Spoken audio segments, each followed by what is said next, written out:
दोस्तों बेटे 5 किस्मों के होते हैं।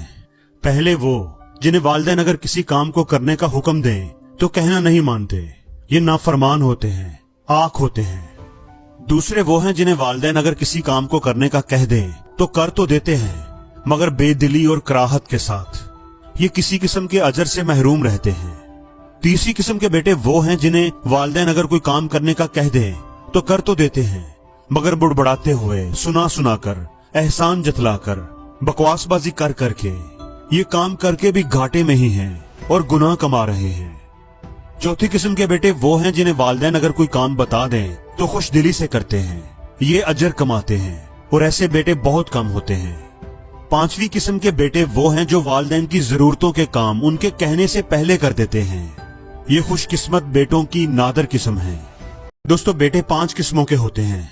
पहले वो जिन्हें वालिदैन अगर किसी काम को करने का हुक्म दें तो कहना नहीं मानते, ये नाफरमान होते हैं, आख होते हैं। दूसरे वो हैं जिन्हें वालिदैन अगर किसी काम को करने का कह दें तो कर तो देते हैं मगर बेदिली और कराहत के साथ, ये किसी किस्म के अजर से महरूम रहते हैं। तीसरी किस्म के बेटे वो हैं जिन्हें वालिदैन अगर कोई काम करने का कह दें तो कर तो देते हैं मगर बुड़बड़ाते हुए, सुना सुना कर, एहसान जतलाकर, बकवासबाजी कर करके, ये काम करके भी घाटे में ही हैं और गुनाह कमा रहे हैं। चौथी किस्म के बेटे वो हैं जिन्हें वालिदैन अगर कोई काम बता दें तो खुश दिली से करते हैं, ये अजर कमाते हैं और ऐसे बेटे बहुत कम होते हैं। पांचवी किस्म के बेटे वो हैं जो वालिदैन की जरूरतों के काम उनके कहने से पहले कर देते हैं, ये खुशकिस्मत बेटों की नादर किस्म है।